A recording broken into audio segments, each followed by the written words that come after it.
just some minor technical issues. I'm sure everyone understands that after 2 years in the pandemic. You can't hear me? Hello?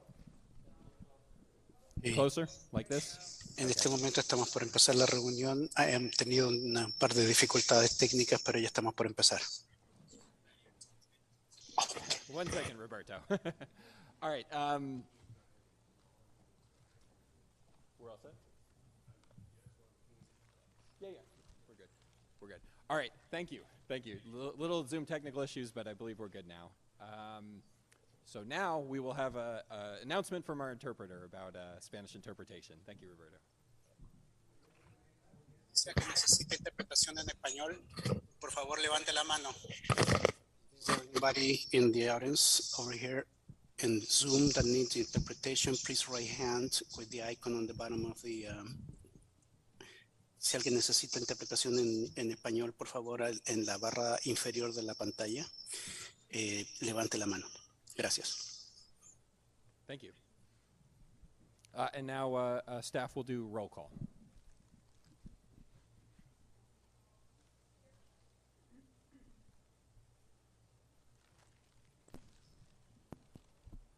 Solange Altman. Here. Thank you. Aaron Anguiano. Here. Leah Ashford. Here. Josh Bridegroom. Wendy Bird. Trish Christensen. Here. Darius Crosby. Jeff Dirksey. Birgit Flatiger. Teresa Gamboa. Here. Johnny Garcia. Here. Jonathan Grammatico. Austin Grant. Brad Hahn. Here. Thomas Helm. Here. Ruben Imperial. Jennifer Jennison. Thank you. Will Kelly. Here. Marian Martino. Here. Matthew Mason. Here. Linda Mayo. Here. Perfecto Munoz. Alvaro Ramirez. Nico Solorio. Here. Dan Starr. Aaron Tate. Tim Zierli. All right. Thank you very much. Sorry.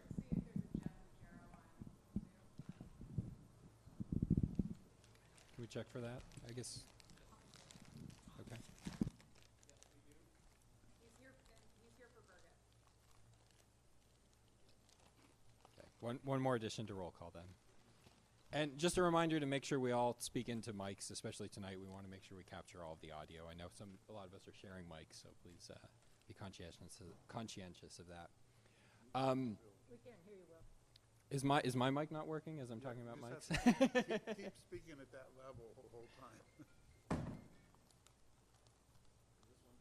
Turn it on. Turn it on. Hello? Hello? Yeah. It's better. You just have to swallow it. All right, I'm just going to speak very close to the mic. I'll stay right here. All right, so our intentions for tonight. This is a really important meeting. We're going to start with some updates from the ad hoc groups on the work we've done in the past month, which has included, for the first time, writing down our recommendations in draft form and assembling them into a full report. So we've heard multiple times from the ad hoc groups, and hopefully nothing about where we've been headed is a surprise, but now we have written reports to review and look at. So we will get those updates from the ad hoc group. We'll also talk a little bit about community outreach strategy for the next month and some additional community meetings we're going to be hosting. And then we'll have a discussion of the draft recommendations and align on next steps. And this is really the work of tonight, to talk about how we go from this draft we all have before us to something final that we can reach consensus on and approve in the near future. As always, here are our group agreements. And I think especially tonight as we're commenting and giving feedback on each other's work and just remembering we're all here with because we care about this and with good intentions and trying to do good impactful work, and look forward to particularly keeping in mind the goal of aligning, right? Aligning and reaching consensus on recommendations. So I think some announcements. I have a few things to say, but I think staff might have an announcement or two.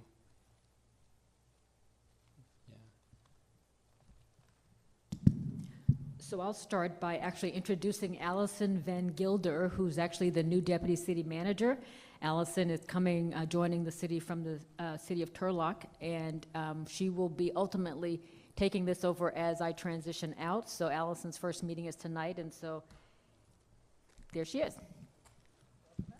Thank you very much. I am honored to be able to step into such a important piece of work that you all have been working on. I've actually been doing my due diligence and watching some of your previous meetings. I already ordered my book. Kalu and I were talking earlier, and I said I watched that meeting and I heard the book mentioned, so I ordered it. So I'm just eager to try and get up to speed with all of you. You know, excited about the future, and please reach out if you would like to meet and get to know me. Thank you. Thank you very. I think it only likes one at a time. And then the only other thing is, Allison just mentioned the book. You guys may recall that Solange was generous enough to buy several copies of a book, and so if you want one and you haven't gotten it, there's some additional copies in the back at the table. And so Kate, handing it over to you for anything you want to add. Okay, Will. All right, thank you, and welcome, Allison. Very good to have you here. Thank you.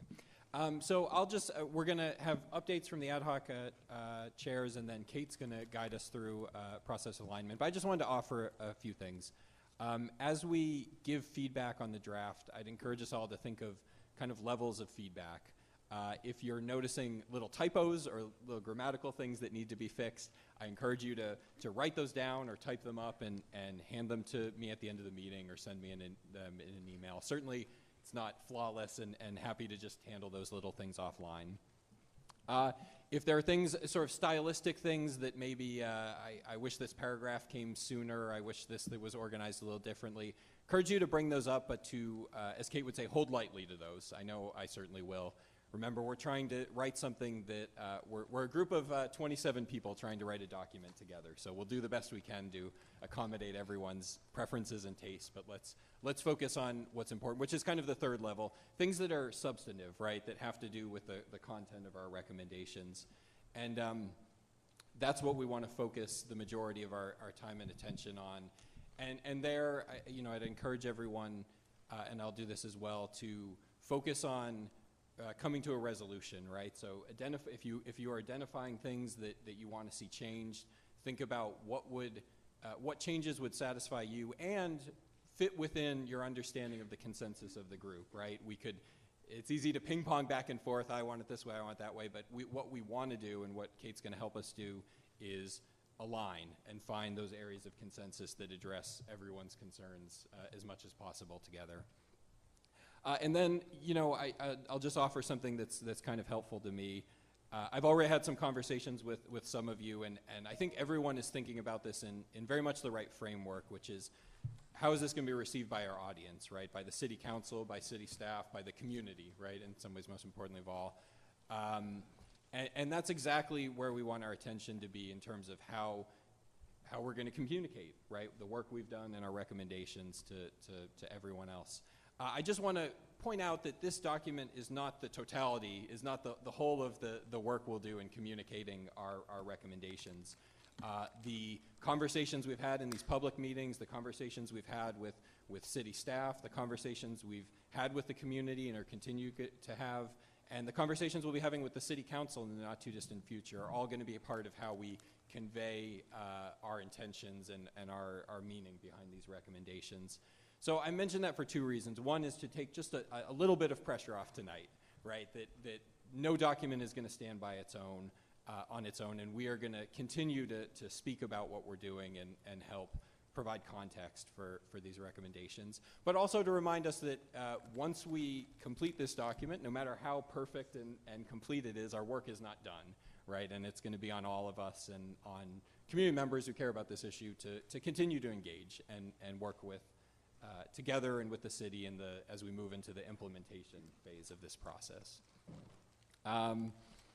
So with that, I will move to Ad Hoc Committee Updates. So again, at the last two meetings, you've heard from all three ad hocs about the concept recommendations and seen how they've been fleshed out. So what we're going to have now is just any kind of updates or comments on the process of writing these recommendations. And we will, if there's a very brief clarifying question, it's okay to ask now, but what we'll do is we'll receive these updates, we'll receive public comment, and then we'll have a discussion. We'll have a group discussion where we can share our feedback and go through this process of aligning. So we'll start with accountability, and Tom, would you want to say a few words about accountability ad hoc? If I get close up to the mic, the cord is caught here. Yeah, sorry. Thought I was going to go last, but that's okay. Caught you by and maybe surprise. it's because I think I was the last one to present, so this might sound a little repetitive from the last presentation until now. The recommendations have pretty much stayed the same. We discussed them a little bit more to try to kind of refine the language and what we meant to say in them, and got into a little bit of the specifics, but the basics are, the recommendation is we had a presentation for the full committee from different cities that have different oversight and accountability models. We decided as an ad hoc committee that we wanted to focus in on the Anaheim model that they use. They both, they're an officer, Rick Amendes, that used to work for Modesto, works there now. So that was very helpful to have somebody that the community knows and to explain things. We had another ad hoc meeting where we invited him back and somebody from their independent auditor group to kind of further explain things, and we focused in on that model even more. It's what is known as a hybrid model, so it includes both the community outreach part of it, which goes by many names, a review board, an oversight board. We kind of talked about having, we can kind of call it whatever we want, but we wanted to make it uniform through the report. Anaheim refers to it as a police review board. Other communities refer to it, by different names. So you might see that we tried to stick with the same name, Civilian Oversight Board, just to make it easier. So if that changed a little bit, don't be confused. It's the same entity. We're just trying to, focus in on what to call it so that we could just have one uniform name throughout the recommendations. And so that is part of our recommendation, to have something actually like the Forward Together Committee. We want trusted community members, community leaders that have trust both by the general community, by law enforcement, by the city and other community leaders that will, bring an open mind, both take questions and recommendations from the community, be learning more about how law enforcement operates and what they go through and the situations that they're put in, so that they can act as a liaison between those two things. They would have public meetings, put out reports. The other part, and from what we heard presentations by, most of those are professionals that do oversight and accountability for a living, mostly attorneys, a lot of former officers in law enforcement, and that's what's known as an independent auditor or an investigator. There are third parties that are contracted for that. That's the model that Anaheim has. So that putting those two things together, we felt were very important to have that hybrid model, because you're both having the community connection, the community outreach, the community trust with the board, but also a history of professional auditing and investigation and working with law enforcement and knowing, what the reports look like, what to look for, how to audit those kinds of things, and putting those two things together felt, you know, the best way to go and the best way to do it. We talked between our last presentation and now, some of our conversation was about this third part, which Anaheim calls the Major Incident Review Team, or the MERT. It wasn't something that's necessarily included in what's called a hybrid model, but the folks from Anaheim said that developed because they felt that it was important and it served a need in the process of having kind of constant communication, transparency, making sure everybody's on the same page and knows what's going on, and making sure the community knows what's going on and has that trust in these institutions. So we talked about how, you know, how that would work in Modesto, and we talked about how we don't want this to be, here, do Anaheim's model. It's more of, this is, out of all the models we looked at, and some of them are very similar, but we like that one, but it still needs to fit to the city of Modesto. We need to have buy-in from the department. We need to have buy-in from the community organizations, and obviously the city and city council for it to work, because if people don't see that transparency, see that trust, see that collaboration going on between the stakeholders, then it's not going to fulfill the end goal, which is improving community relations with law enforcement and with you know, city entities, and having that trust. So we talked a lot about that, on how that would specifically work. If it needs to be part of this model, it's still listed in here, so it's just another thing for the city to look into further. There was other things that we didn't have the time to look into further. Some of these might have legal implications about, you know, the officers as employees and their rights, and the union, and you know, what does the city or an independent auditor even have the right legally to do? And you know, we don't have time to figure out all of those things, but like Will said, you know, the job's not over. We still have things to look at. There'll still be plenty for the city to look at, to make sure that they're crafting this to really fit the city of Modesto and the community that we have here.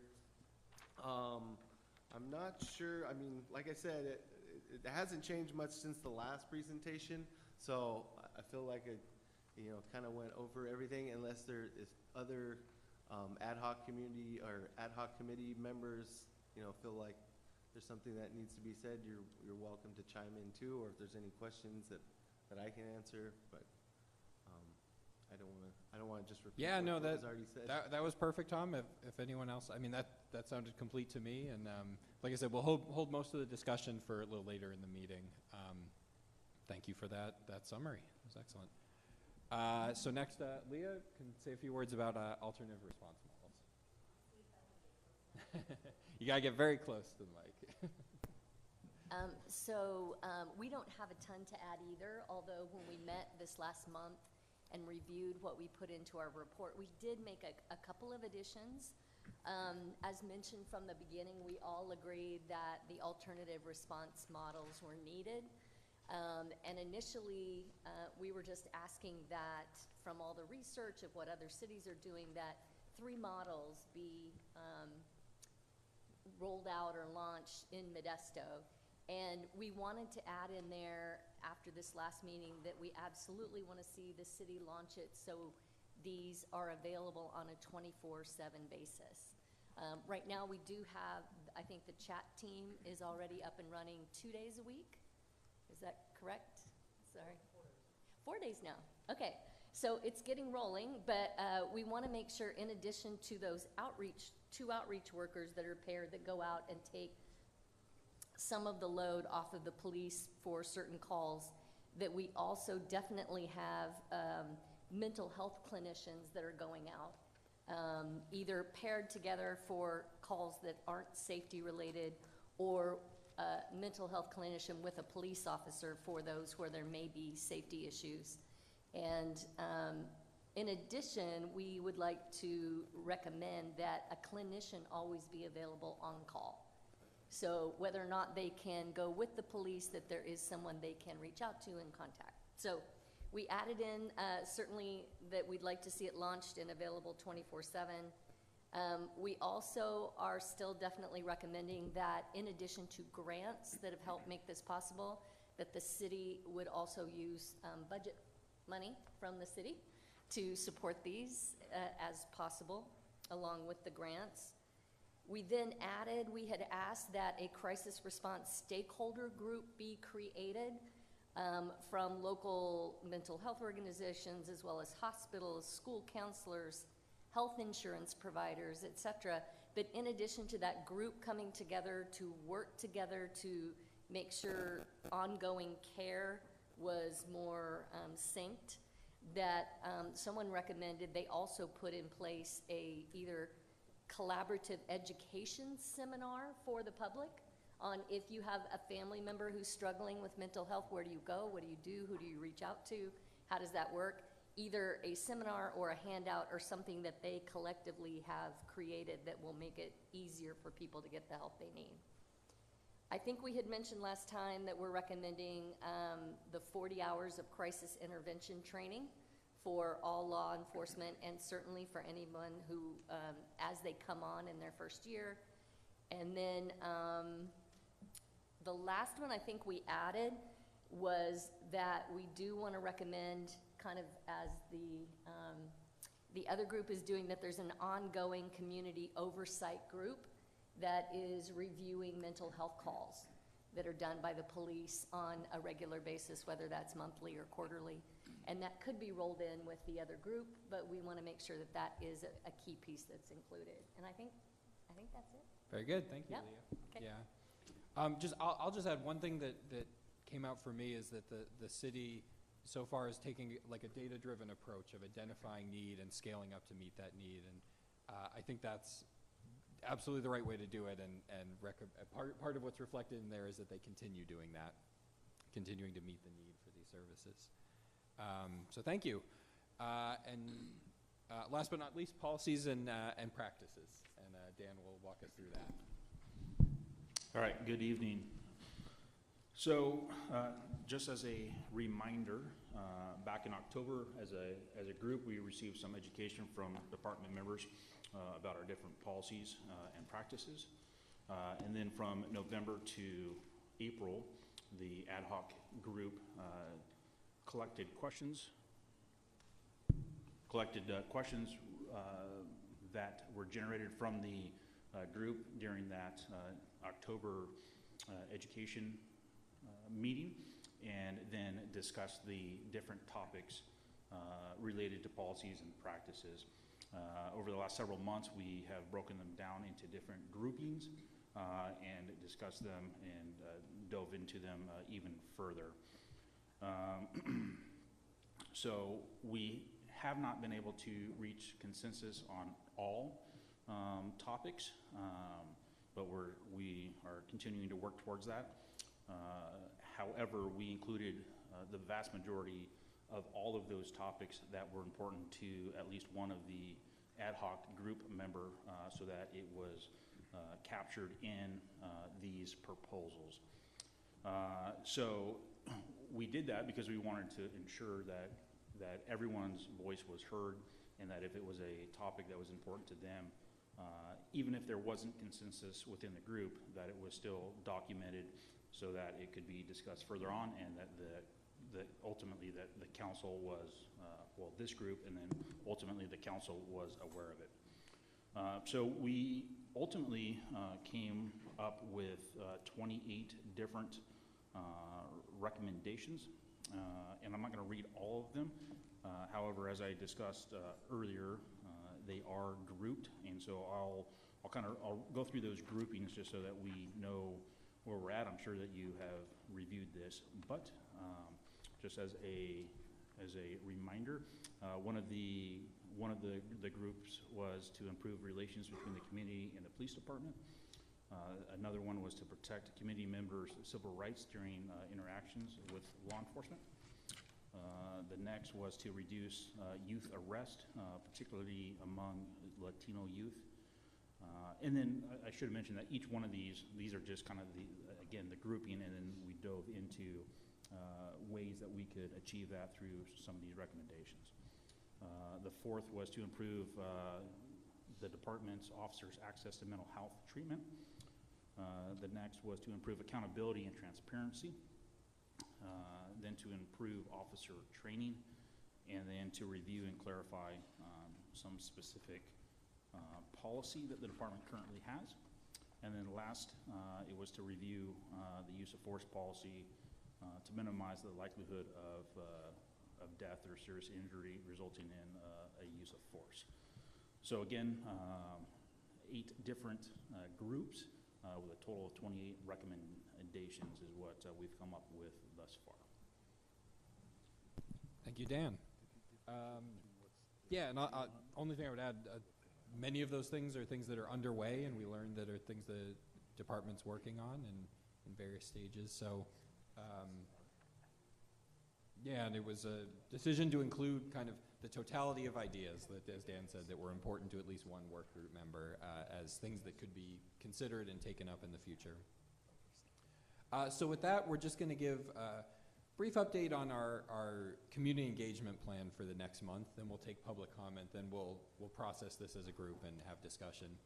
So a big part of our work in the coming month, in addition to make revisions to the draft recommendations, is going to be to take the show on the road a little bit and go out into the community. So we'll be presenting at a Stanislaus NAACP meeting on May 17th. Thank you, Wendy, for making that happen.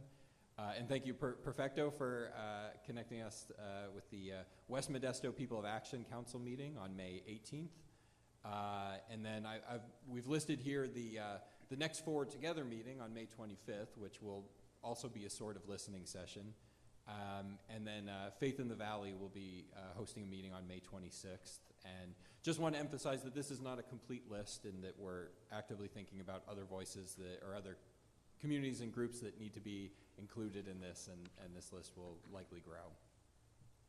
So with that, that's all the new information we're receiving. We'll take public comment, and then we'll start talking, providing feedback and turn over to Kate for our alignment process. So with that, public comment, and yep, Edgar? We have Kevin Maline. Okay. Trista, can you bring him in, please?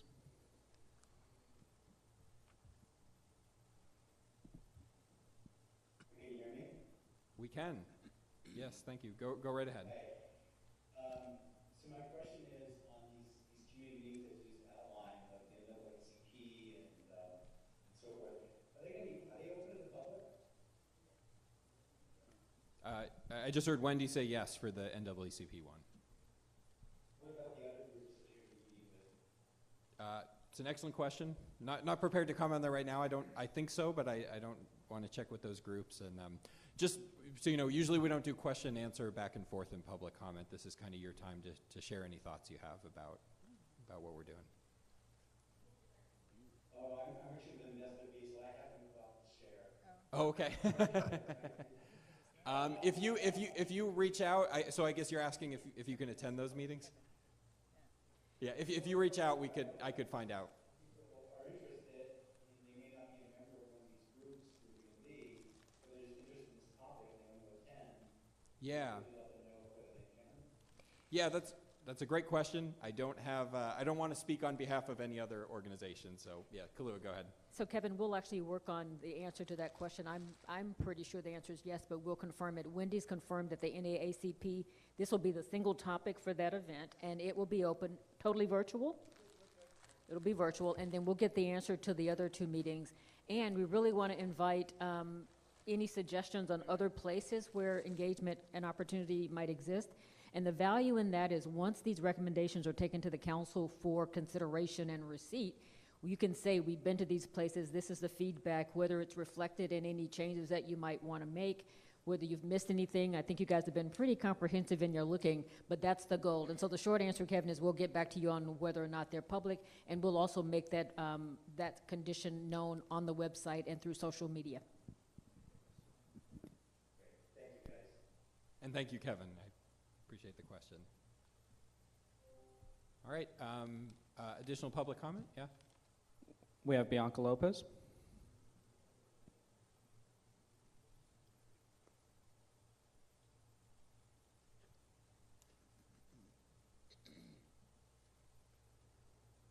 Whenever you're ready, Bianca? Hi, good evening. Yes. Yes, I was just invited to unmute. Can you hear me? We can, yes, go right ahead.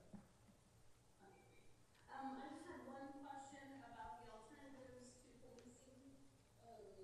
Was there any discussion or did you entertain the idea of eventually having this mental health outreach without policing? So like a cahoots program, even though cahoots does collaborate with the police department, it is not officers who are carrying weapons that are going out to the streets. And I'd like to know more if that was, part of the discussion, if there is eventually a recommendation to move away from the police being those to do the outreach.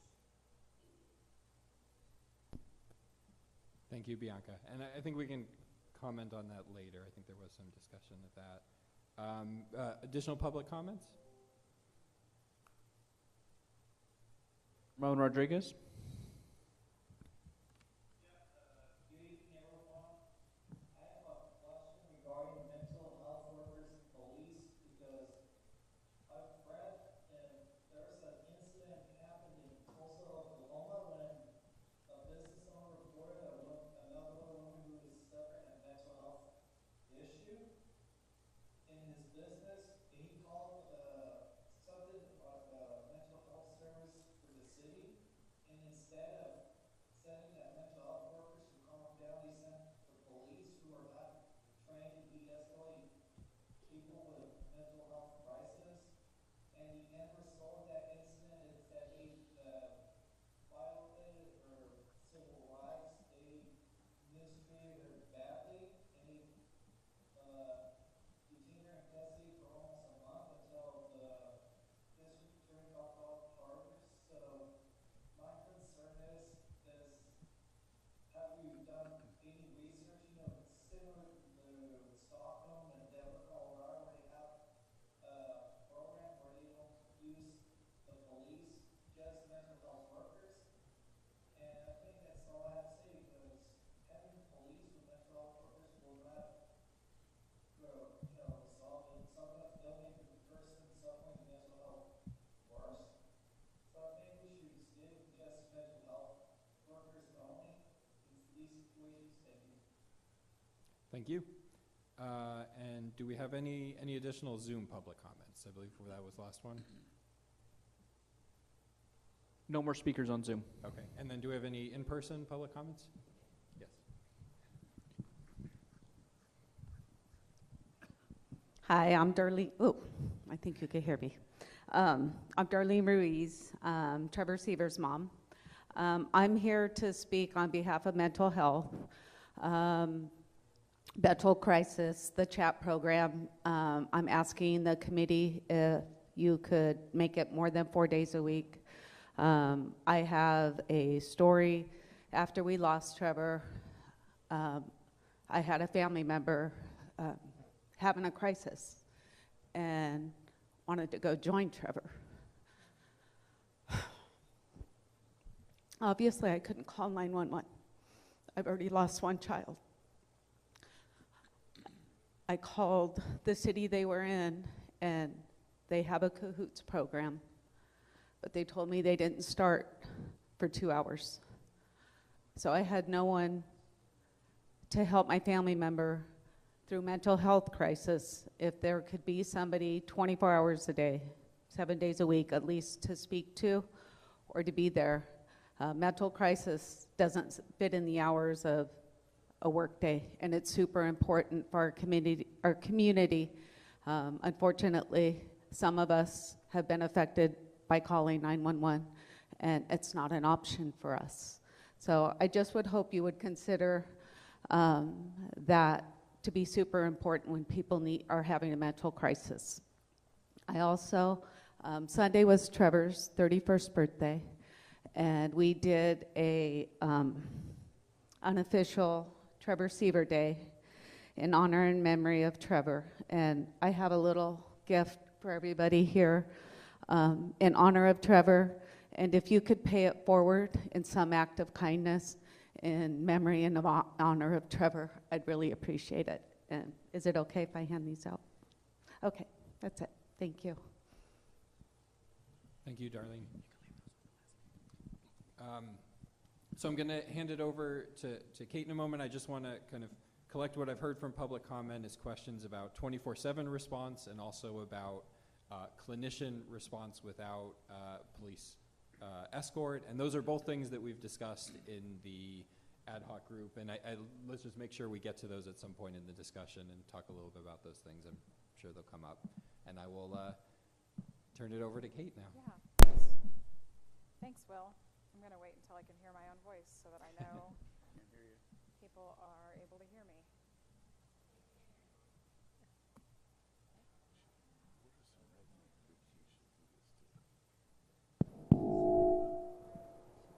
How about now?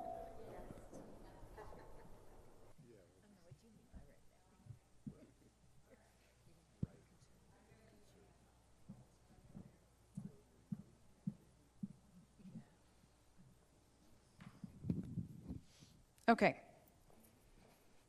I can hear myself. I'm assuming you can hear me. We're going to assume people in the virtual land can also hear me. All right. So here's what the rest of our time is going to look like. We have some questions up here just to get people started. There's no expectation that we're not going to go question by question. We want to provide an opportunity for you all to just talk amongst yourselves about what's in the draft report and recommendations, given what you've heard from each other, what you've learned along the way, what you heard during public comment. So after that, we're going to use something called a gradients of agreement. We're not voting on anything tonight, but it is an opportunity for us to just get some data about where people are. If ultimately the goal is that you can take something to City Council that we can stand behind, we want to get a sense of whether or not people are feeling ready to do that, what kinds of changes or considerations would need to be made in order to be ready to do that. So that is the plan. What I'd like to do is just open up the space for people to start us off. And if these questions are helpful, you can start with just reflecting back what you heard, if there are things that you feel good about, or if you have concerns, questions that you want to bring in to the space, and I'll just very lightly facilitate it, but I'm inviting you guys to talk to each other, of course with our group agreements in mind. So, final reminder to also please use a microphone, and if I need to walk over to you, I will so that the folks can hear us. Anyone want to start us off?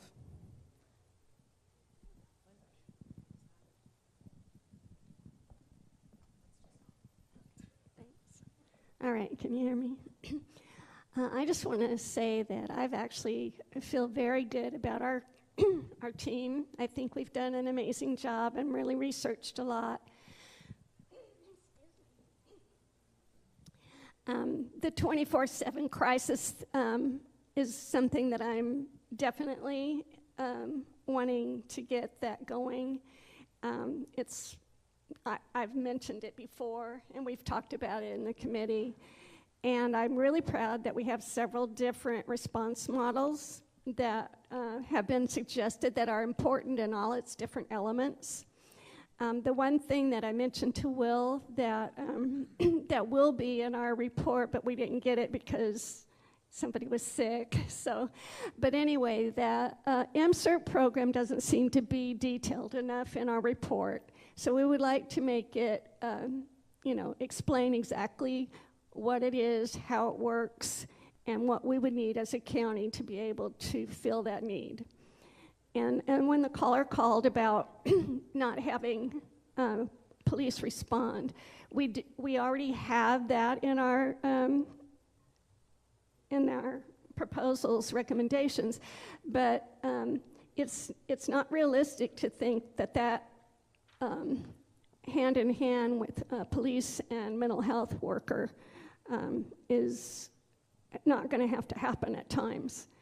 So the difference is that there will be a mental health worker attached to that, so someone who does know how to de-escalate, someone who may be familiar with the person or can get information on the person before they respond.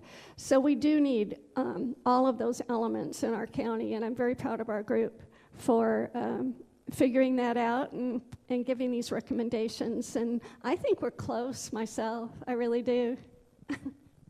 Thank you. Yeah, thanks, Linda. Let's keep going. Yeah, Leah.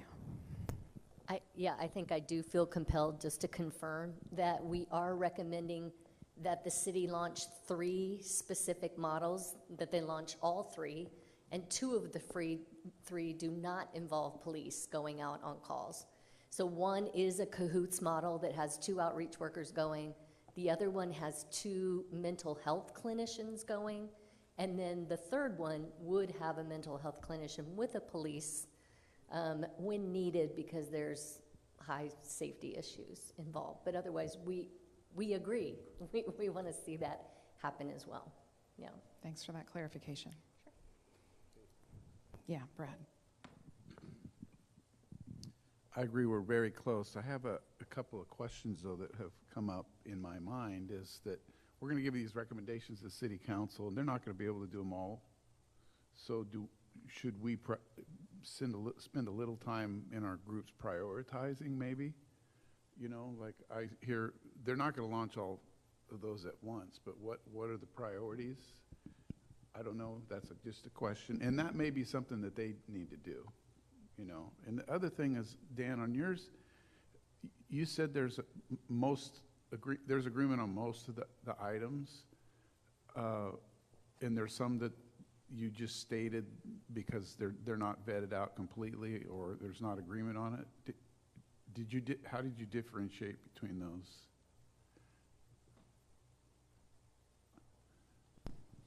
Yeah, so there are some that there is group consensus on, or majority of group consensus, and then there are some that there's significant divide as far as the direction, and so as far as differentiating, we're just continuing to try and work through them, continuing to discuss them, and I see Will grabbing the mic, and I think he wants to jump in. I've learned to read him pretty well so far. So.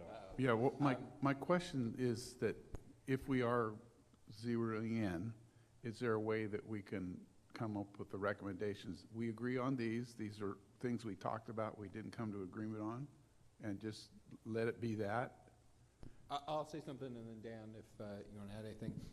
Part of the way this is written is, and I want to be very clear, because this is probably going to be a continual source of confusion, there's just one piece of the report where we're listing ideas that we didn't reach consensus on. The rest is our consensus on everything, and it's hopefully very clearly expressed. You know, at this point, starting on page 7, we have this long list of ideas that were important to at least one member of the ad hoc group that we didn't necessarily reach consensus on. And the thing I wanted to add, if you look carefully at how it's worded, a lot of them are consider this, right? So, and I think in our discussions there were a lot of things we disagreed about, but there was no topic that we were unwilling to discuss, right? So perhaps, you know, just looking carefully as worded, those are all things that might be discussed or considered or somehow chewed on in the future, but we're, for example, certainly not recommending that the city implement all 28 of those things right away or you know, at any point. Yeah. I hope that's clarified. No, yeah, I'm trying to see if we are close to consensus, how do we deal with that non-consensus part of it?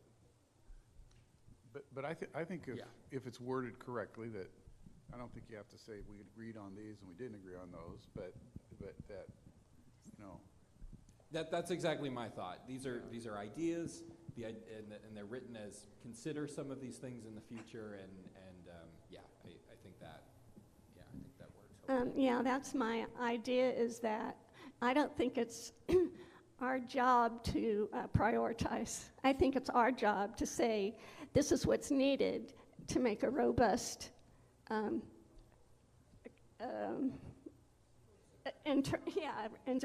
alternate response. And then it will be the city and the counties that are going to be discussing, you know, what they can do, but at least we've given them a blueprint. This is what's necessary. So it's on paper. It's what's necessary. It's something we can work towards. And then the city and the county are going to have to determine, hopefully talking with all of us about what direction they might try first or whatever. But that's my feeling on it. It's not our job to make priorities. I think it's our job to lay out the framework of what's necessary. One way to think about this that I might offer for consideration is that in your ad hoc groups, and in this room too, I think it is something that the groups could talk about. I wouldn't necessarily, so it could be possible that what you could do is identifying actions that you've learned are like the most high leverage, right, or high impact. So maybe not telling the city what you think that they should do first. If you have some data that would suggest that if they started in a particular place, it would have the biggest, what I call cascading effect. I think that the ad hoc groups can have some dialogue about that if it feels necessary. But there's no, the blueprint, I think, is a nice way to think about it. The way you language and prioritize the content is up to you. Keep going. Hello? I'll say something real quick. If I can reach the mic. Just on the idea of the list of issues that we didn't reach consensus on, but that we felt were important enough to bring up. I think kind of what you see here is what we had the time and the resources to look into and come up with for now. And you've kind of heard this theme that we're not done yet. There's still a lot to do, whether it's us in the next few months or the city after that. I'm not really sure. It depends on a number of factors. But that's why they were important enough to include, because they need more time to be researched. There might be, like I mentioned before, legal implications to some of these ideas. We might need to bring in like a guest speaker that would clear up some of those issues before we even knew what to recommend. So that's kind of why some questions just needed to be left unanswered, but they're important enough to bring up because they reflect the makeup of this committee and the issues that they wanted to bring up. One that I actually meant to mention earlier, so I'll fit it into this comment, but it was really important that we hadn't heard from for example, a member of Anaheim's review board. We heard from the independent auditor and from officers, and we also just, didn't hear from community members at large that maybe attend those meetings or that, it's an important issue to them and how it's worked out. So, will we have time to do that? I'm not sure. We have to find the people and invite them to speak, or is that something that, once the city has our recommendations, that they can put staff on or invite people to come speak or have a learning session for themselves or however that ends up working out. So I just wanted to just kind of put that out there. That's this is what you're seeing is what we had time up till this point to do, and I'm sure that there's lots more work that could be done that we want to see done, but it is up to the city to decide what politically and economically is feasible for them. I definitely have a hard time prioritizing some of this stuff. I think that it's all important because it's what we all came up with, but I understand you're going to bump into reality at some point and what it can actually be done. But I think with consultation with us and with the city council and decision makers that this is all of what we would like to see, and we're willing to discuss it more, and the city's obviously gonna make their decisions. But to me personally, it would be hard to prioritize some of these things. The accountability model, for example, like we kind of decided you need to have those two things for it to work for everybody, the board and the independent auditor. So I don't know if I could prioritize if I had to choose one or the other. So that's just my own kind of personal thoughts on that last part. Great, thanks, Tom. Others, reactions to this first draft, what you're hearing from people, questions, concerns? Matthew.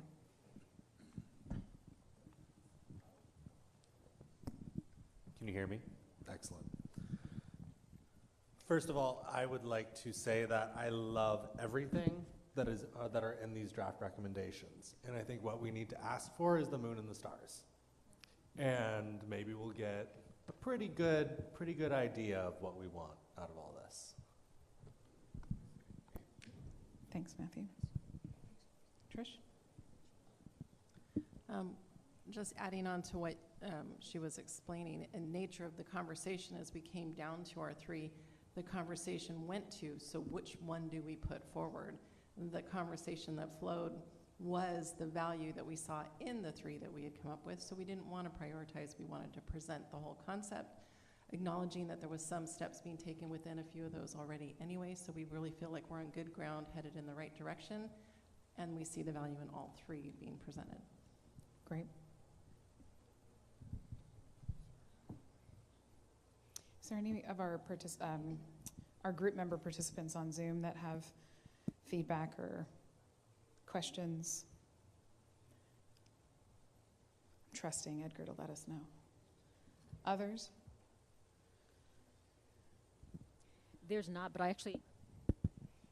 boy, technology is not our friend tonight. Mm-mm. So, but one of the things I actually wanted to kind of bring back to the group to think about, it's this dilemma of what happens when you let go. And the thinking essentially is that you will take, the recommendations will go to the council, and then council then will receive them, and staff will work on implementing.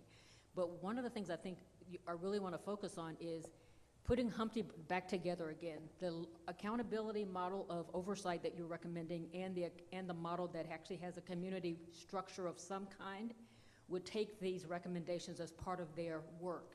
So it's not like it ends here. It's not like you have to have every question answered tonight. It really is building the framework for these ideas to be moved forward. And that means being clear on what you think is important and that are priorities. And I think the highest leverage really is if you get the overarching structure in place, the other stuff will follow because those recommendations will be identified. So don't think of them separately. Think of them actually as a totality of your work and how does it all come together. Thanks, Kalua.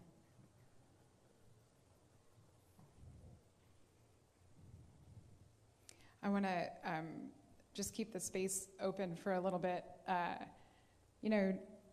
It's really important, I know you guys all believe this too, that we hear your perspectives, even if it's to say, I'm in, even if it's to do what Matthew did and say, I just love everything about this. We should ask for the moon and the stars. Or if you have questions or concerns, it's important for this group to hear it. It's important for our community to hear us wrestling with it. So I'm just inviting people to, and in a moment I am going to ask for you to declare sort of where you are on our gradients of agreement. I will go one by one, but I just would like to hear from folks about how we're feeling about where we are in this moment. Marion. Yeah, I'll save you the trouble, Kate. Marion Martino. So I have enjoyed this experience. I've learned a lot from it, and I appreciate the willingness of everyone to come to the table and have these conversations. I feel like we've made great progress. I super appreciate what Kalua just said about building the framework, and that's our goal, and that we give this a good launch, and that there's more to come. Thank you. Linda, were you gonna? And after Linda, I believe we have a hand up on Zoom. Oh, okay. Well, I just wanted to ask, do you have concerns that you won't get any kind of resolution? I mean, I hear that you kind of seem like you're stymied. Is that correct, or am I just misunderstanding? Yeah, I'm sorry. What will you do? I mean, the expectation is everybody's going to come together and present something, but what do you do if you have this kind of problem? So the answer is I don't know if we'll get consensus. We're going to continue to work towards, and I don't want people to get hung up on that because in discussion we didn't want to delay this conversation that is occurring today due to the fact that we haven't come to consensus with everything. Some groups have 3 recommendations. We have 28. There's a significant difference there. So what will happen? I don't know.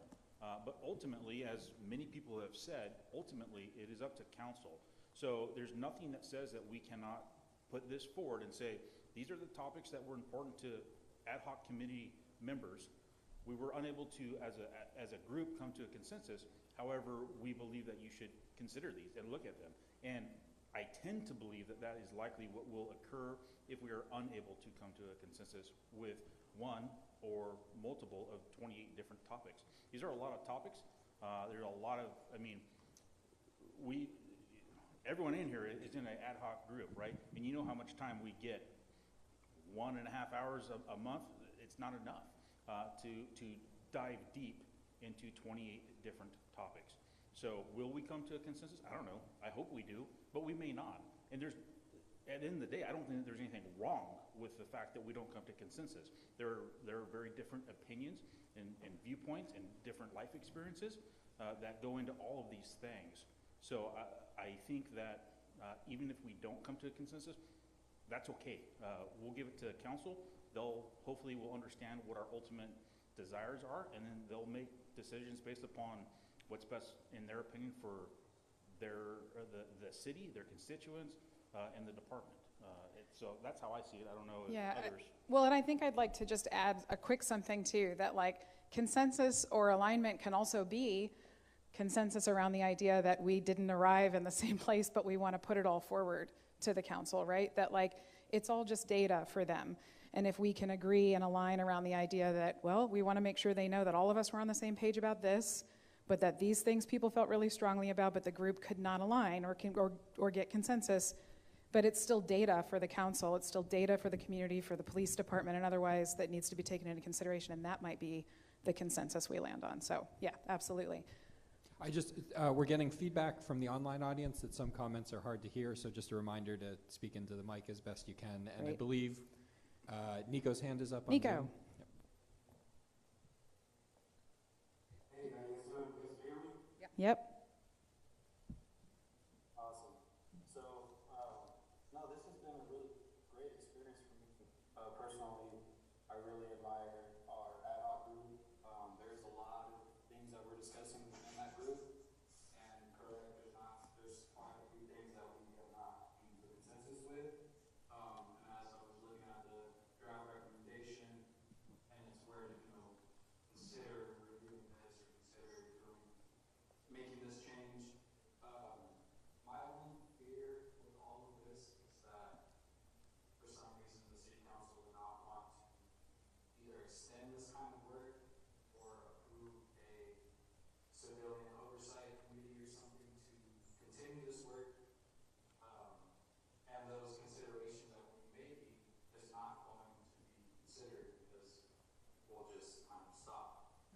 That is a fear of mine, but I do have faith in our council, and I do have faith in our current police chief. I do know that they want the best for the community. I do really appreciate the draft recommendation that we have here, even though within our ad hoc policy procedures group haven't agreed on everything. But there's a lot of discussion happening, and I do appreciate everyone that's in there and all the discussions that we have and continue to have. So, yeah. Thanks, Nico. Important perspective for sure. Brad. I don't know. How come it works for you but not me? I'm a person that loves consensus, but I would rather do I like what you're saying because, okay, some of those you maybe never will come to consensus, but they need to be on the table, and that's what's important. I think that really answered, because I didn't know how we were going to do it we're not having consensus on these versus, and everybody else came to consensus except your group, I just saying, Dan, But I think it's good. It's the way it's done is good, and because I would rather do that than only put what we had consensus on, because then you wouldn't have a full story. And I think this is a full story, so that I'm very happy with pushing it forward. Yeah. Yeah. Comment from Linda that says she feels relieved. I just need to say that I was in all 3 ad hoc groups, so I was able to come to consensus with 2 others. Did you attend all the meetings? So it's not Dan. Thank you. Yeah. It's not you. Would you put up the next slide, please? Yeah, I just actually wanted to say a few things. Yeah. There was just quickly, there was a comment that came in online about accessibility of the report. And it's occurring to me now, we should have attached it to the agenda, and maybe we can try and do that in the future so people have it. But it is up on the website. So anyone who's looking to it for it can go to modestogov.org/ Excellent, thank you. Kalua said Google Modesto Forward Together, go to Documents and Presentations, it's up near the top, and we'll do our best to make sure it's accessible. And I think there was also a question about translating into Spanish, and maybe we can see if that can be done. Just on we've talked a lot about this list of 28 items, and Dan correctly points out that they're all complicated, and there was no chance of delving completely into them in the time we have. I think I don't want to split hairs and I don't want to confuse the discussion, but I like Kate's framing that we did come to consensus, or I think we're coming to consensus, that we should put all these ideas forward in the report as things to be considered in the future, right? And so in my mind it is consensus, but I'm not gonna split hairs with anyone. And I think we talked about too, we had some conversations about if the city implements the oversight structure that was described in the accountability ad hoc, this list of 28 items could be a menu of options that review board, that community review board could look at as topics to possibly take up in the future. And that, Nico was referencing that as well as a possibility. And I think one that's likely in my estimation. I also going back a little bit, there were some comments about clinician response without a police escort, and we did have some discussion about that and about the Denver program in particular. I don't want to put Ruben on the spot, but I feel like anything I'll be saying is summarizing things that he said in the ad hoc group. But it was my understanding that there's some thinking that as the MCERT program develops, there might be a possibility of experimenting with that, right, in cases where there's not a safety risk or where it seems to be okay. And I know we heard in the ad hoc group that Denver's had success with that model, and I think so far they've not had a single time where a clinician has called for police backup when they deemed it safe to go out. So that's definitely something that was discussed, and I think under some level of consideration in the program as it's developing. And I also just want to acknowledge that the city is moving ahead on alternate response very quickly, and in some ways is almost getting ahead of our recommendations, which is wonderful and great and good to see. And that's why I emphasized earlier the need to keep taking a data-driven approach and identifying need and scaling up to meet that need. So really excited to see what's happening there. So those are all the comments I wanted to add, Kate, and I'll happily go to the next slide. Yeah, so I'm going to invite you guys to look at this. And was there, Wendy? Yes, please, before we go on. Can you hear me? Okay. I just wanted to say that I think that this is a good comprehensive start, but I think that in the long run, we also have to, maybe another committee or something, look at something more long-term in terms of treatment for mental health, more mental health facilities that can accommodate long-term treatment and things like that, because a lot of this is still reactionary and just temporary, arresting a situation, but we still, once that person is released or whatever, they go back to the same situation. So I think there needs to be discussion with some group on how to get more mental health facilities in Modesto. Yeah, Wendy, you bring up a really important point. In a lot of the work that we do to change large systems, we talk about things that are in focus and things that are in frame.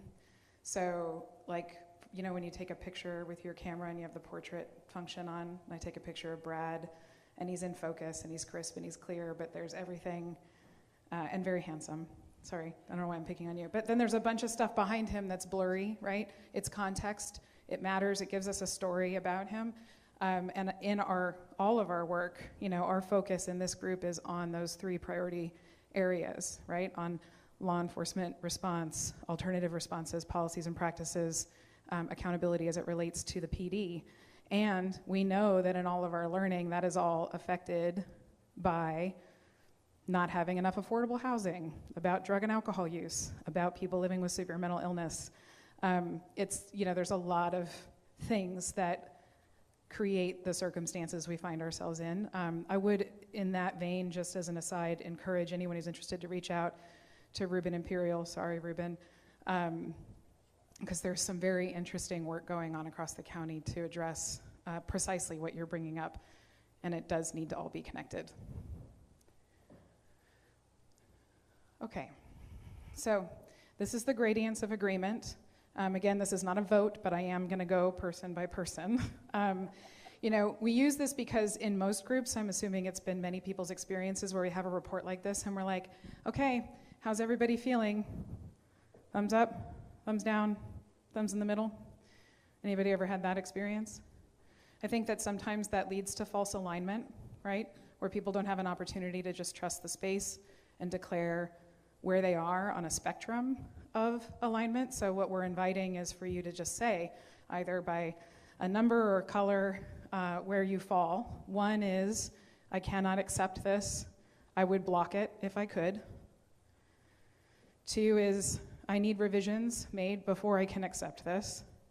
Three, I can accept this, but I have some reservation. Four, I'm mostly satisfied with this and I can support it. Five is, I'm very pleased with this and fully support it. So I know that we're not making a final decision right now. What I'd like for you to be thinking about is, given the conversation we had tonight, working with the understanding that our ad hoc groups are going to go back, they're going to make some revisions potentially. We have a whole community engagement process that we're about to take on, that revisions will be made to the document as it currently exists. I'm curious if people could just take a minute to identify where they feel like they fall on this 1 through 5 spectrum. Does that feel clear? Individually. I'm sorry, not individual recommendations. I mean the report as a whole as it sits right now.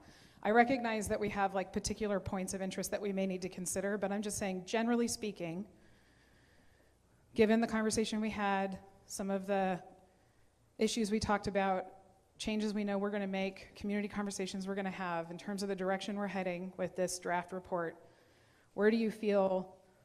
I know it doesn't exactly line up because we're not approving something, okay? But are we at a 2? Are we getting to a 3? So I'm just curious if people could kind of declare a little bit about where they are in this moment. So I'm just going to yes.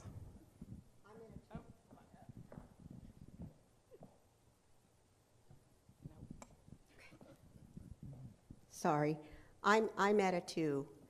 I think my ad hoc group, the policies and procedures group, has a lot of work to do. I am willing to meet more than once a month, and I know that's hard for you, Dan, because you go to all of these meetings, but we do need more discussion to come to a better consensus on what we're discussing rather than giving 28 suggestions to the council. And some of the things that I think are in here are not needed. We are lucky to have an awesome police department with an awesome chief. And they're ahead of us on some of this stuff. They've brought back the Wake Up program for adolescents. They're going to the schools. They're doing this, and they've been doing this. And I don't know if any of you know this, but last month when we were hours before our meeting, there was a guy on the bridge who wanted to throw himself onto the freeway and kill himself. And it was Sergeant Dan Starr in this room, the big guy right over there, that talked him down and saved his life. So we're on the right track, but I just think that we have more work to do, and we need to consider the Modesto Police Department, and we need to consider the Modesto police officers, because they are people At the end of the day, they want to go home to their families just like all of us, and they have rights too. Thanks, Teresa. Can we keep going? And we're not going to work stuff right now. It's just we're collecting data about where people are. Okay? Okay. I think I'm at a 3. There were some revisions that we talked about that were already planned to be in this report, which I would need. But I kind of also feel that since talking about, well, you don't have to have consensus, that if I have an idea that is not a consensus, that it can still be included in the report, then I would say I'm a 4, you know? But I've been going on the assumption that we all had to have this consensus, and I believe in consensus like you do. So, but if I just felt terribly strong about something, that I could put it in there anyways, makes me feel much more comfortable about the whole thing. So I would definitely probably put myself between this 3 and 4, not quite sure at this point after all this discussion today. Thanks, Linda. And to be clear, we value consensus. Like, we are going for a report that illustrates consensus. I would say I'm a 5, and this is why I think we've made so much progress that finishing this up isn't going to be a big deal. I think if we published it right today with a few little revisions, I think it would be fine. But I believe that we've come so far to this point that it's incredible to me that we've made it that far. So I'm in anticipation of the little tweaks. I say I'm a 5. So I'm comfortable saying I'm a 4. I feel really strongly about the work we've done here, and I feel like I can support it. And as it relates to policies and practices, you know, this is a 3-inch binder of all of that policies and practices that we waded through and that we learned from, from presentations. And the fact that we have things that we've read about in there that we want to look into further or consider or have reviewed, I think is very applicable in this situation in a process for moving forward. We're not saying change this as much as, look at this and let's make sure this serves us in the way we want to be served.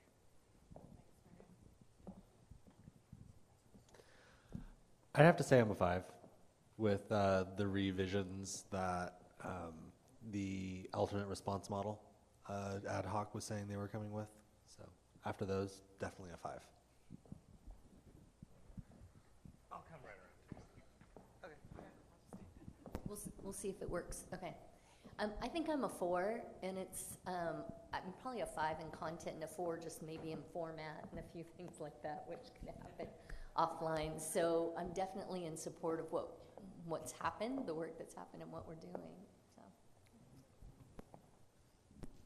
Yes, I am a 5. With the input we've collected tonight and some other conversations I've had with people giving feedback, very happy with where we are, and I'll probably reiterate this later, but I hope people who are at a 2 or a 3 can really help us figure out what we can do to make changes to address those narrow concerns and get everyone to a place where they're a 4 or ideally a 5. So yeah, I'm a 5.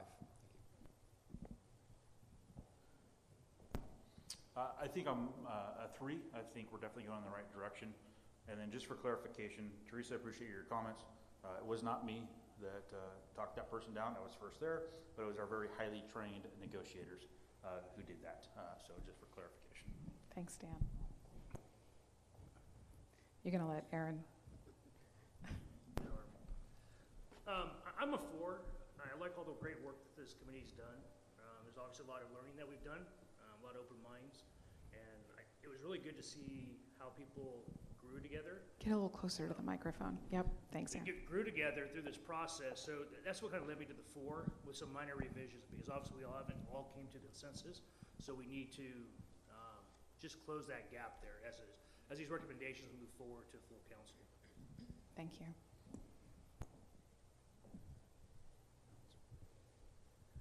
All right.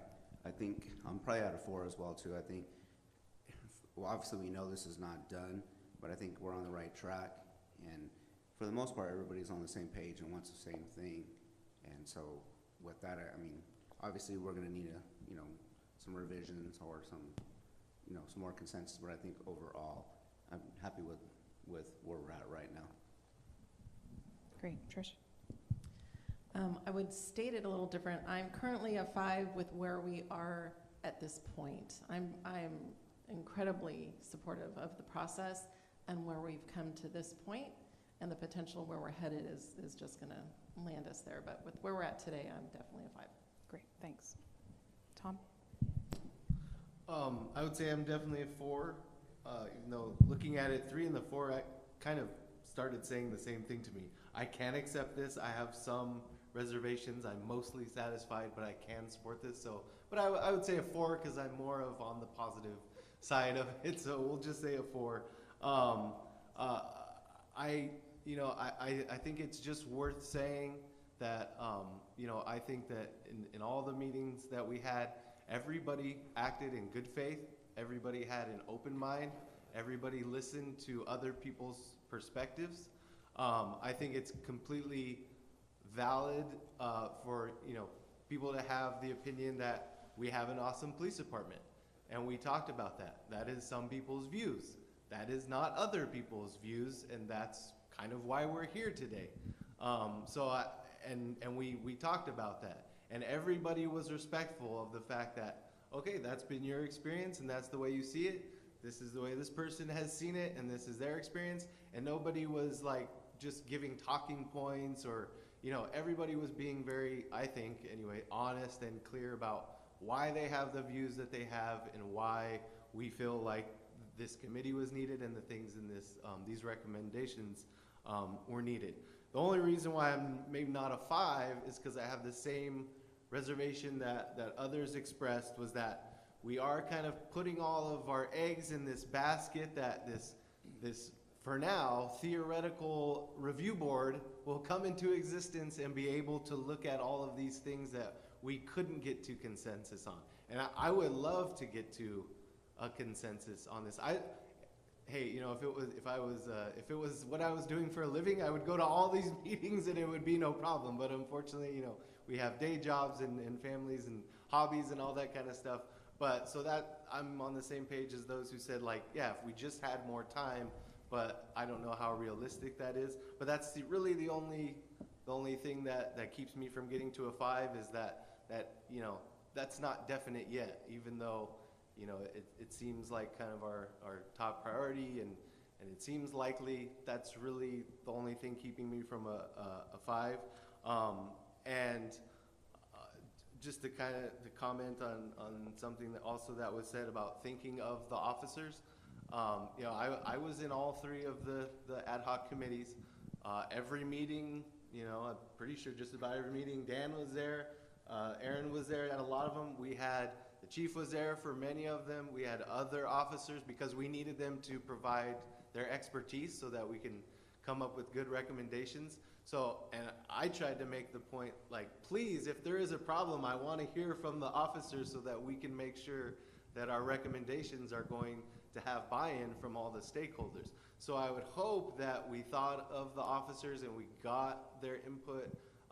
And if not, if there's something that hadn't been said, I would love to hear it.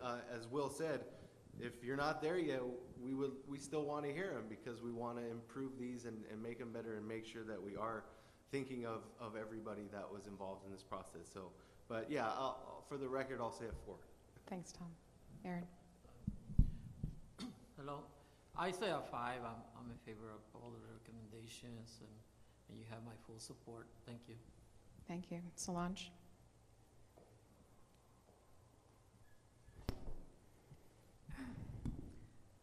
Well, originally I was going to say I was a 2.5, but listening to everybody, I've moved up to about a 3. We're not a blue ribbon committee, but my approach to what we've done here is maybe different than what the approach that you all have had. what I keep thinking about is why this committee was created. We were created after Trevor Seaver, a young man having a mental health crisis who was unarmed, was killed by an officer.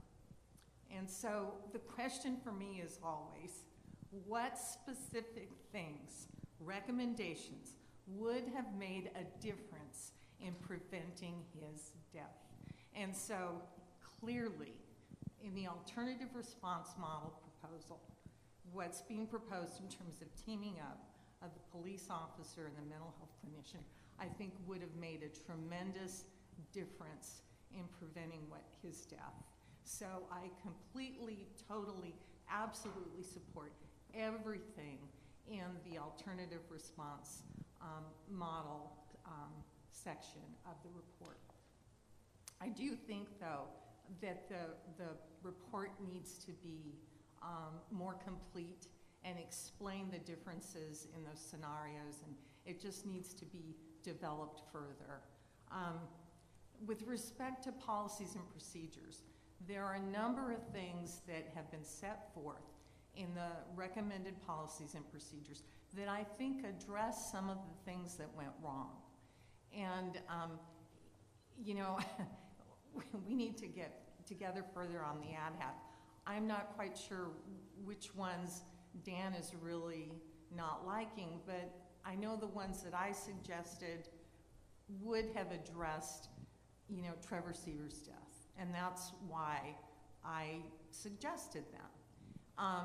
There are some other things that I think are concerning in that section, and we need to talk about them further. And actually, and I'll make this point, when we've discussed them, I have been very pro-police on some of those things that you've been concerned about. So anyway, those are, you know, and with respect to accountability, there was one more thing I wanted in there that didn't make it into the report, and I'm gonna say it here.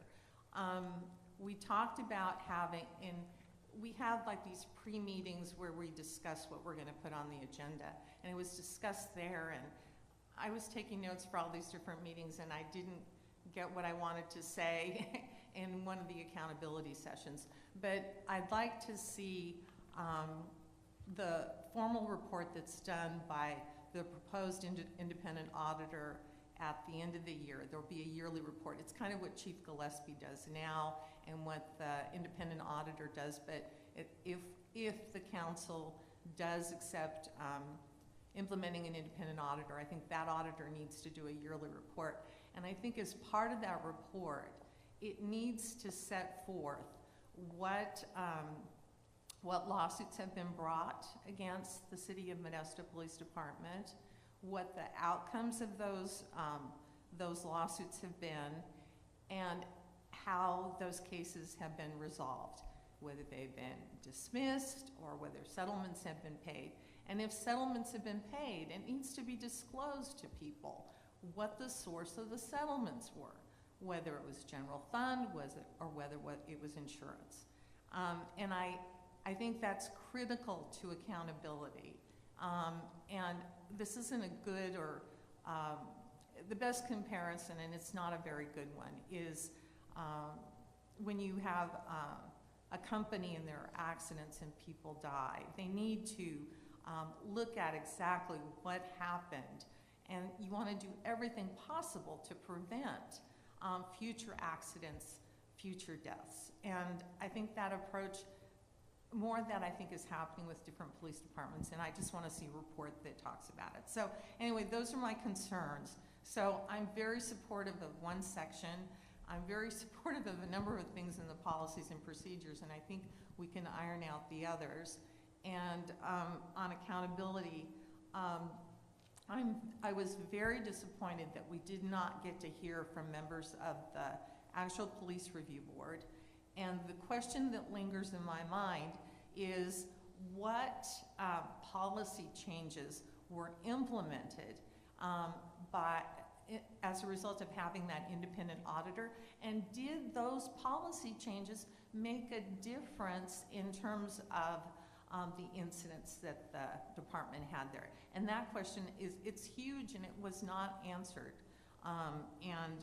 you know, like Tom said, we really didn't have the time. So anyway, I'm a 3. Thank you, Solange. And yeah, we still have time and work, so tracking all of this. Wendy? I'm a 4. I love the title, Forward Together. I believe that change is a process and not an event, and that this is just a start. I really like what Solange said about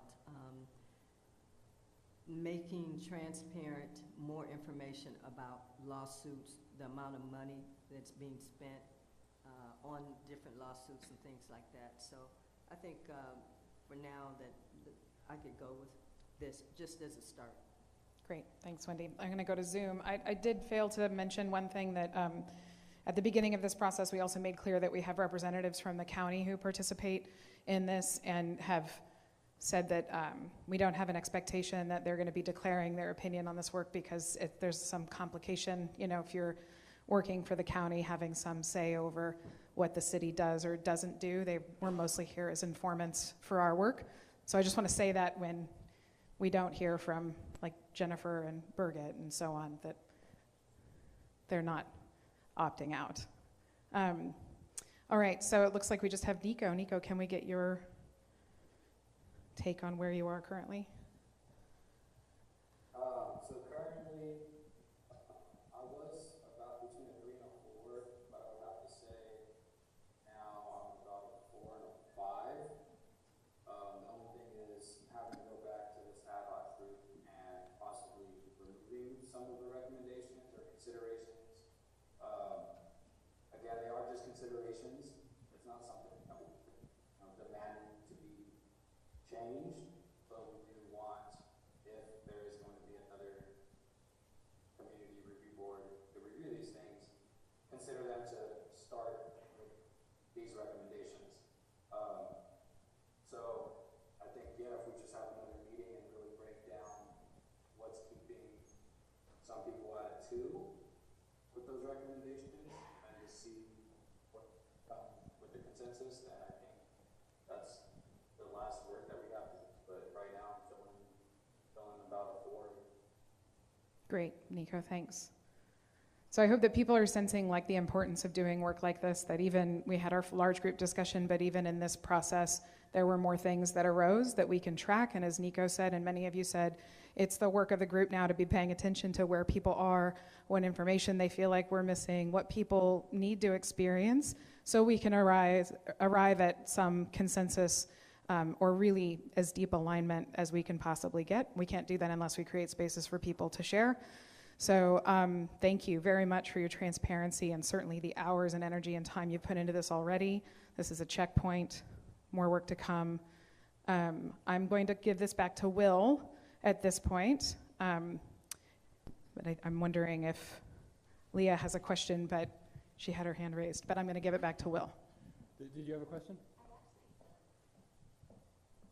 I actually had a comment from the discussion and from what we've said. I'm thinking if it might be important in the report before the different ad hoc group recommendations that we actually state kind of upfront and very clearly that one of our main recommendations is that there is a committee that continues this research, continues to bring forward ideas to the city council, and also make sure that these things we've recommended that the city council agrees to get implemented, that we add that in as a very clear recommendation at the beginning. That's just a thought.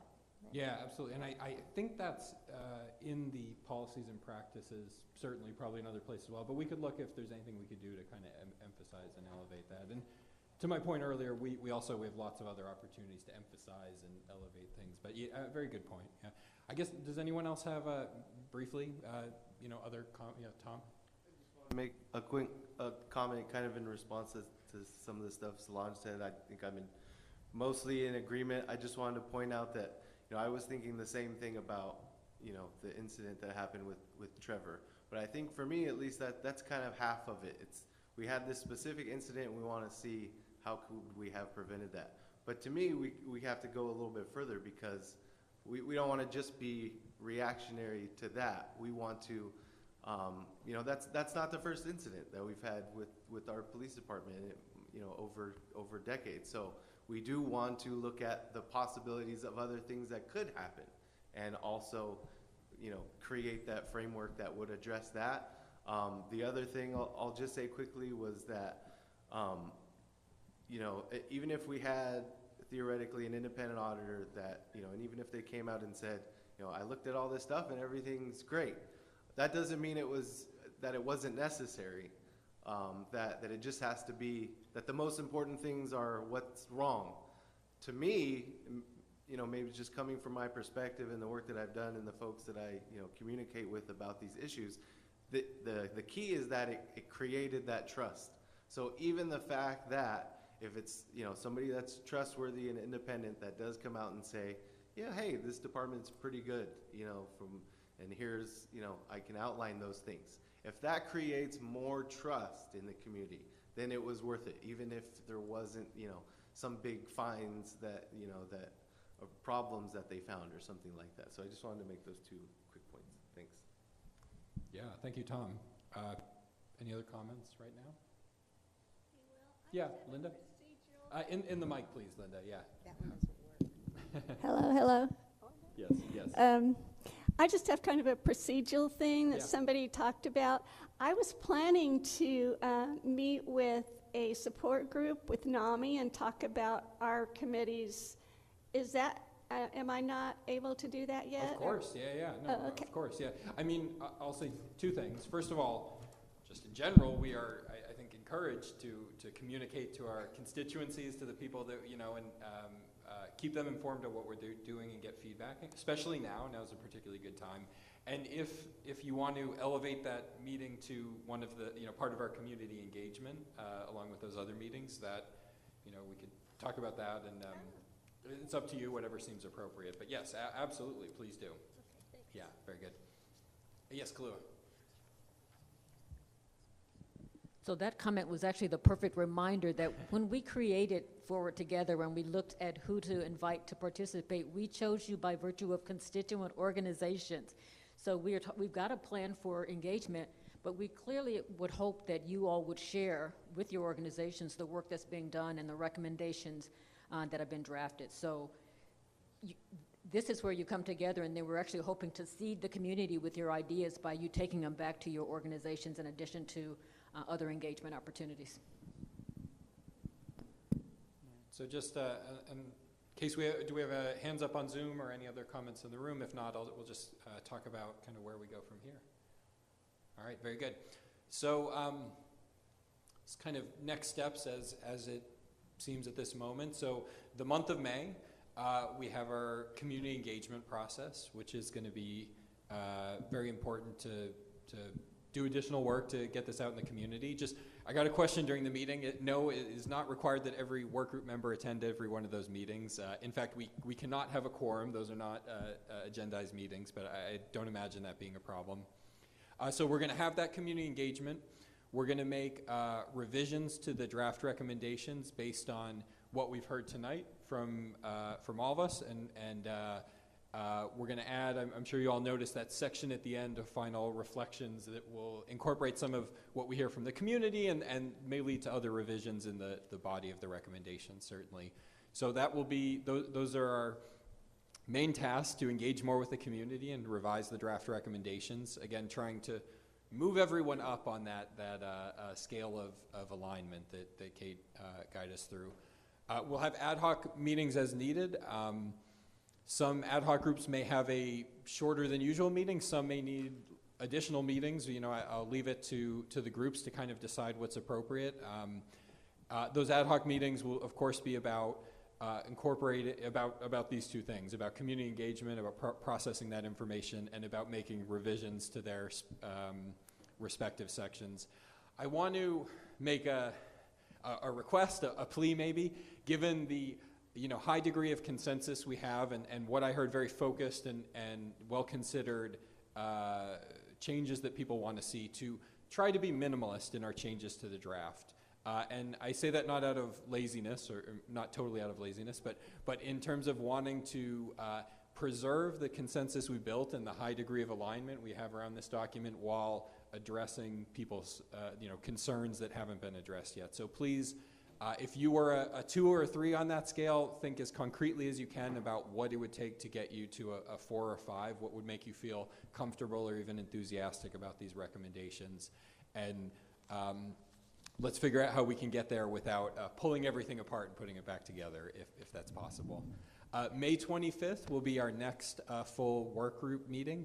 So we will review those revisions and we will receive public comment. And I think it's appropriate to consider that a kind of listening session, since we will, I hope at that time, have very, very nearly final recommendations. So it will be quite possibly the last opportunity for the public to provide input on this side of the process before we move into the implementation phase. And then, you know, I put this here on the slide not knowing exactly how the meeting would go, but I'm glad I did, because I think this is appropriate given where we're at. I think we can target June 15th, our full work group meeting after next, as a target date to approve final recommendations. That's you know, a little less than 2 months away. I think that gives us the time we need to process what we've heard tonight and our input from the community and get to the final work group, and then to the final recommendations. And then, of course, just a reminder, if we're at that schedule, then June and July and beyond will be at some point presenting recommendations to the City Council and then beginning the implementation phase of these recommendations. Any questions or comments about these next steps?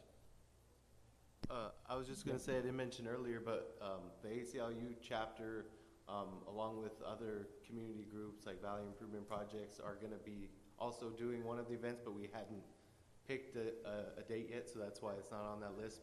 And to kind of answer some of the public comments, I mean, we, you know, as far as like capacity of whatever venue we have and safety from COVID and that kind of stuff, it would be open to the public, and as long as there's room for folks. But that is another event that we're planning on doing, just so folks know. Wonderful. And want to leave the invitation wide open for other organizations or, yes, Leah? Go ahead. Jump Mark right in. actually told me I should mention, which I should, that City Ministry Network, which is the organization I represent, is having a Catalyst meeting, which is an open meeting as well next week, highlighting Forward Together. So very good. You guys are all welcome to come. Yeah. Very good. Thank you. So the more the better, right? And that's open to everyone to now that we have something in writing that we are mostly in alignment on is really a really important time to get as much feedback as possible and make sure we incorporate that.